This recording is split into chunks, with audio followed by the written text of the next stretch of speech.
Professor Dale Bailey, we welcome you to the SASNM 2023. Thank you for taking the time to join us and contributing to enriching our program. Thank you.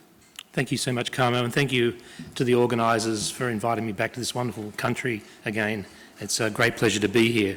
I want to talk to you about where we are today and a little bit about how we've got there in terms of molecularly focused cancer treatments. If you can think back to 20 years ago, the predictions were that the end of the world was nigh. The Y2K bug that was supposedly built into every Intel chip was going to bring down airlines, crash all of the electricity grid and so on. And I think everybody approached January 31st, 1999 with some trepidation as to wondering if we were going to survive the following day. In some ways, nuclear medicine was in a similar sort of precarious position. If you think about where we were just 20 years ago, we were doing gadolinium transmission scanning for attenuation correction and myocardial perfusion SPECT. GE had just released their first combined SPECT CT, the Hawkeye, which, if I can just remind you, had a limitation of a 10 millimetre thick CT size. That was the minimum you could do. It took 13 minutes to do the CT because it was mounted to the gantry with the gamma camera detectors as well. And at this stage, Thomas and David Townsend hadn't finally produced PET CT commercially, so it wasn't yet available. So we weren't really doing too well on the imaging side, considering all the other advances in MR and CT that were happening. In terms of therapies, it was very much pretty straightforward and simple. I-131 that had been done since Hertz introduced it in the 1940s was still being done exactly the same way. We did a little bit of lymphoma work with Bexar and Zevalin, which seemed to have disappeared. MIBG in certain cases, and indium octria scan also in neuroendocrine tumours. A little bit of synovectomy work with yttrium-90 and a little bit of bone palliation, but not terribly exciting sort of stuff. So it wasn't in real good shape. And here's an example of what I would call nuclear medicine in those dark ages. This was an agent called Prostacint, which was released in the 1990s, labelled with indium-111 with great fanfare. This was going to be the prostate imaging future for us. If you look at those images, I think you'd be horrified, as I am now, compared to what we see with PSMA. But this tracer, I think, got a bad run.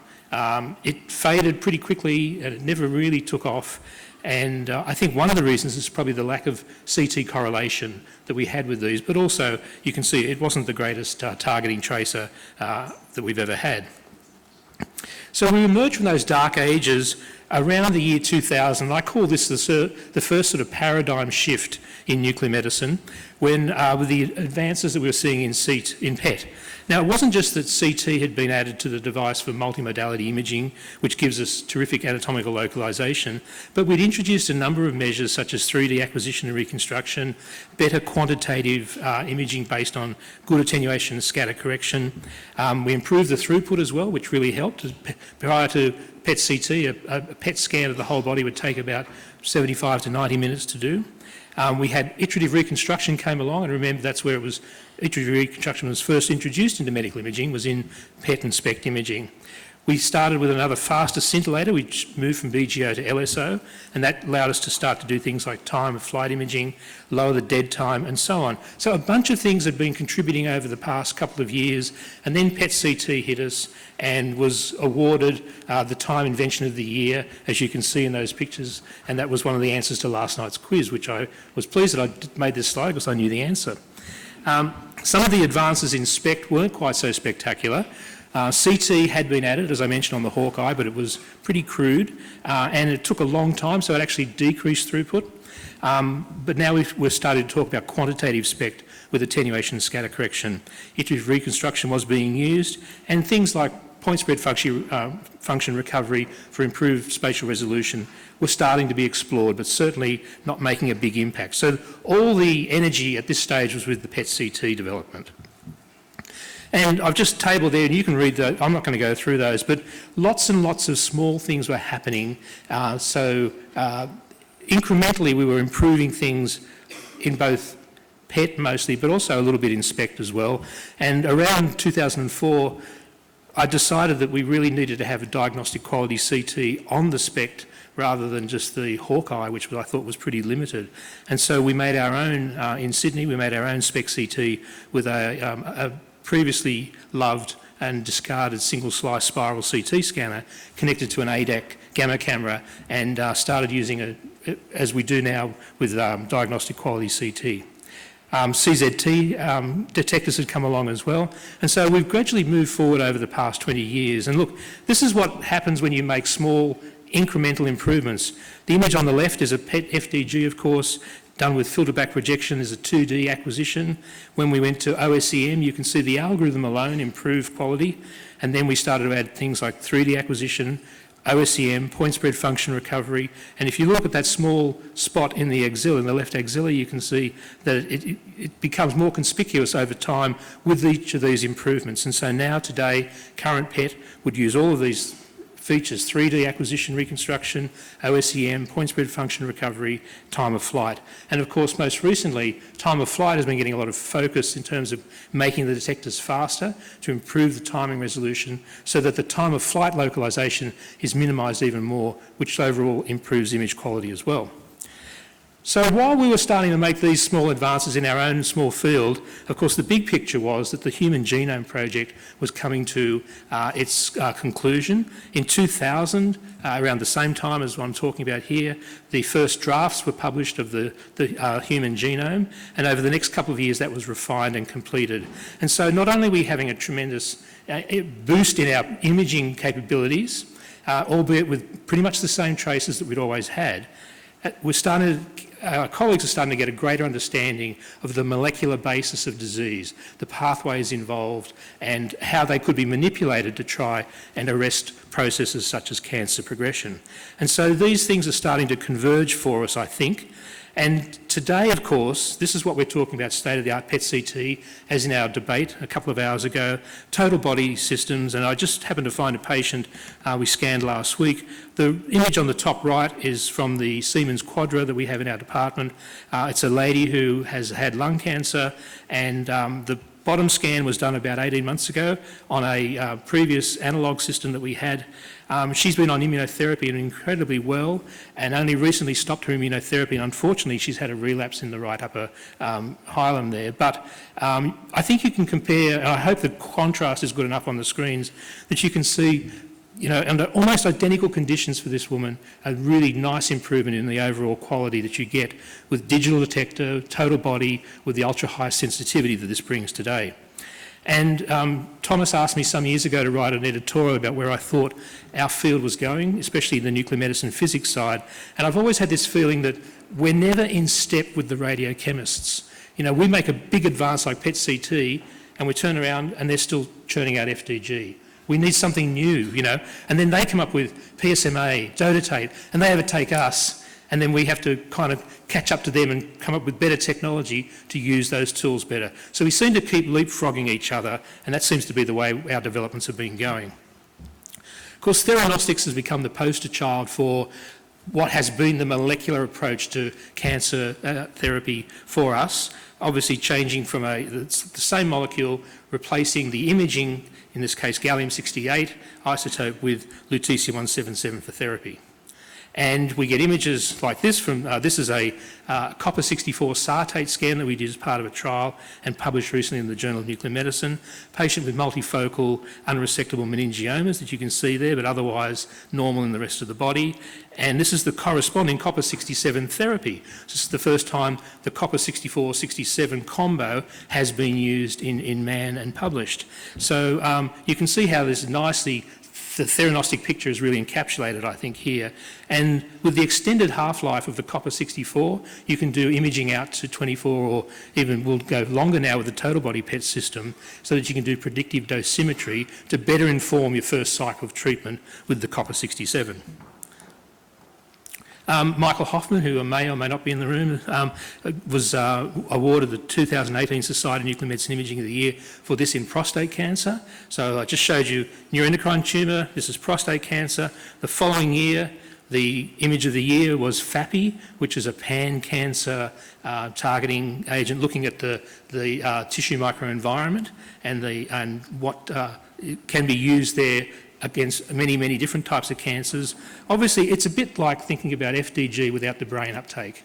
Okay, so the obvious way you'd like this to be played out is as a theranostic, and people are starting to explore that now. I had the pleasure of working with an agent called girentuximab about 10, 12 years ago with a company called Wilex based in Germany. And this is an agent against the carbonic hydroxide 9 that's overexpressed in clear cell renal carcinoma. And the image in the middle there is of a normal renal scan. This is a patient with an exophytic lesion on one of the kidneys. And you can see in the image on the right, glowing quite nicely, the uptake in that tumour. For me, as a physicist, I analyse these studies looking at biodistribution and signal to noise and things, but I'd look at every image and I could tell straight away whether it was positive or not. And it turned out that when I saw the final results, I was open to the blind, I was actually 100% correct. So this is a tracer that's either positive or negative with nothing in the middle. And I've never seen another tracer quite as good as this. Some of my colleagues in Sydney have looked at another pathway looking at apoptosis, so programmed cell death. So they've found a molecule which they originally called GSAO, but now I see they're using the title CDI for cell death imaging agent. And there's an FDG PET showing a patient with lung cancer, and then the CDI image with gallium-68, dynamic over 60 minutes, and you can see the uptake in that area.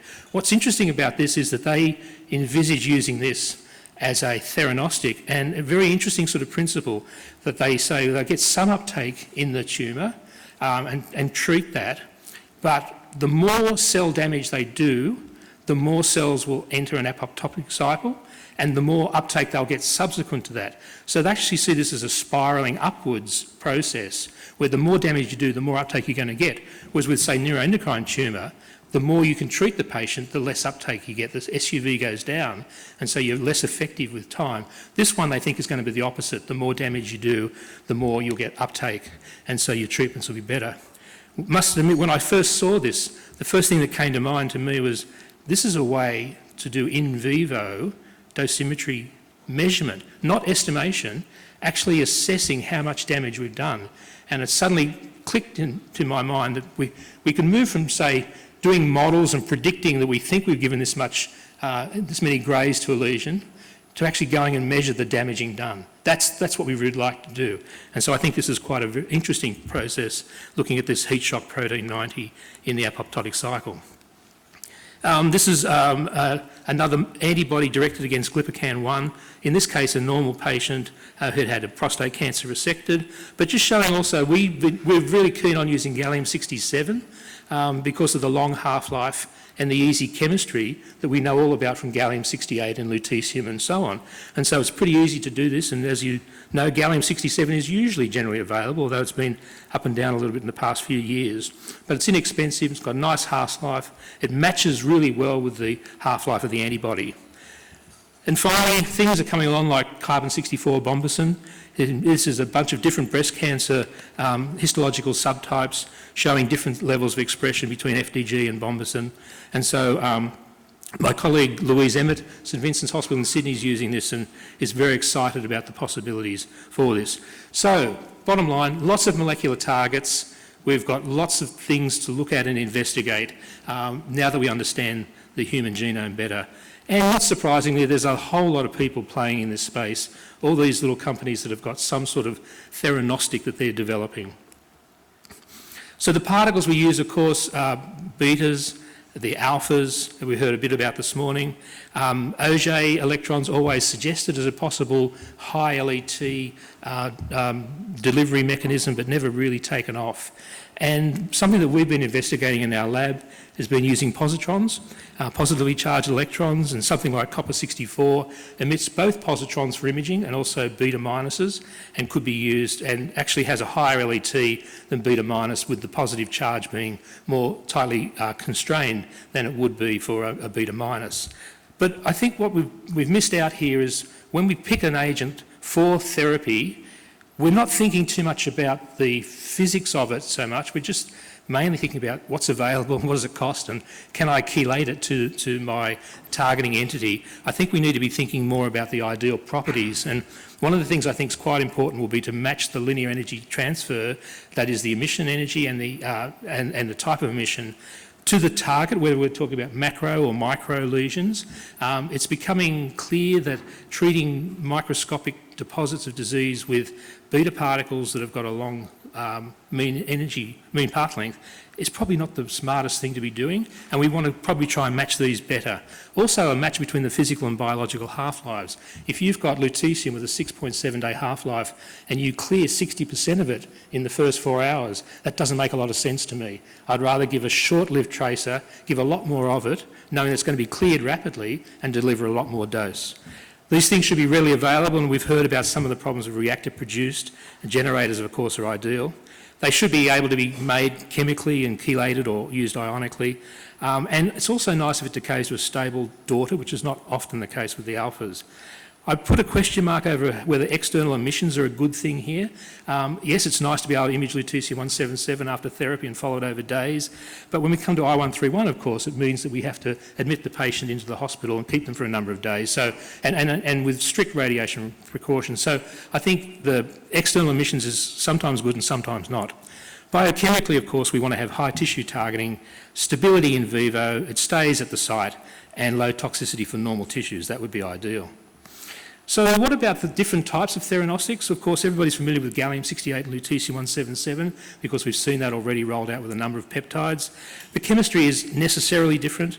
The biodistribution is probably different to some extent, and it's not really ideal, although that's what we've just, adopted without thinking too much about it, I think, at times.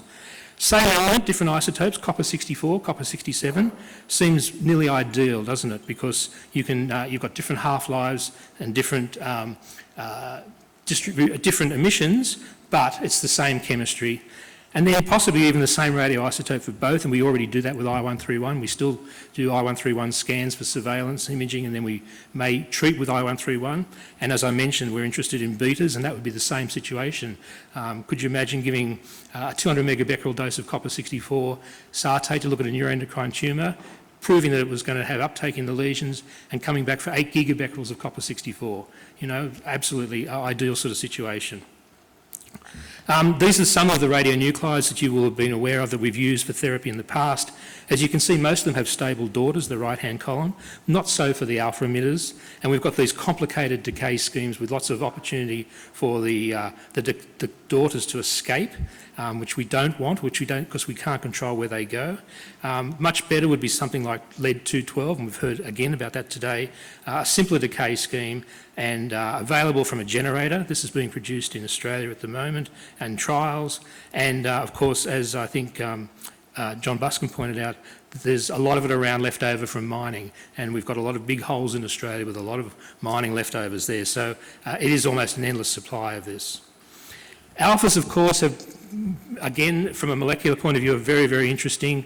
What's becoming clear is that alphas and betas are not just alphas aren't betas on steroids. It's not the same thing just beefed up, it's actually something different. There are the targeted effects. You can see there on the left the direct sort of effects that we think about, but there's other things happening. There's abscopal effects happening, and there's some groups, and there's a group in France who are looking at this. I think they're like a molecular radiobiology group, and they have implicated the extracellular vesicles and other chemokines that are released that have an abscopal effect. And we're even seeing really unusual and interesting things like PD-L1 cold lesions. So on histopathology and FISH and IHC, you've got no PD-L1 levels for targeted immunotherapy. But if you treat with radiation, and it can be external beam or radionuclide, you can actually convert them and increase their PD-L1 expression and make those cold immunotargets now hot, and they do respond to immunotherapy. So again, I think the reasons are not very clearly understood, and we need to do a lot more work in this area. Finally, a really clever idea, and I think many of us have been troubled by how we're going to monitor dosimetry with alpha particles if there are very few emissions. And the people at the Mayo Clinic have come up with this very interesting idea of this dual chelator, where the chelator takes both copper and lead, And in the image on the left, you've got a hot copper that you can image with a stable lead in the chelation cage. And then as well, in a cocktail, you've got a stable copper and a hot lead alpha emitter. And so if you co-inject those, you'll be able to balance the ratios of how much therapy against how much imaging you want, and you can follow the in vivo distribution with the copper, knowing that the lead is delivering the alpha dose. And so this, I think, is very, very promising sort of technology, very sophisticated approach. Well, it talks about relevance, and I think the ultimate measure of the relevance is how often you have to go to an MDT, and these are, I've just listed the MDT meetings that our nuclear medicine department participates in on a weekly or fortnightly basis, and as you can see there's a lot, but there's a significant contribution from the PET and the therapy side to all of these. So the promise is precision theranostics. We're not doing it today because of our standardised approach to many treatments. It's usually empiric, and we usually give a fixed amount. What we need to move towards is pre-targeting and trying to determine how much we're going to get in our first cycle to get the best response that we can early on, especially because our signal does diminish with time if we're having an effect. We need to be more flexible. We need to treat as required, not as often as they come to the clinic or see the medical oncologist. And we also need to think about multimodality, not just monotherapies anymore. I'll skip over this just to say that the future of radiotherapy, as seen by the NIH in 2019, was molecular. They think that some 60% of all treatments by 2035 are going to be not given by external beam, but by molecular radionuclide therapy. Doesn't mean that external beam is going to go down, but it means that we'll do a lot more treatments.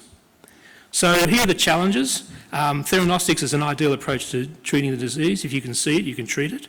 Alphas will become standard alongside betas. They may be even as cocktails, which some of our colleagues in Australia are doing. We've got to understand more about the radiobiology because we don't really know it at the moment. We need to explore radionuclide therapy in combination with other treatments, such as PARP inhibitors and immunotherapy. We need to focus back on the SPECT and the post-therapy imaging and dosimetry to try and improve that. We're going to combine our radionuclide therapies with traditional radiotherapy. There we need to be thinking about a biological effective dose, not just pure grey. Understanding the molecular base of our disease is important even for us as medical physicists. And the best outcomes are going to be when we get the most dose in to get the best delivery the first cycle. And adopting all of these is going to lead to advances that are going to give us the relevance at the MDT and for patient outcomes.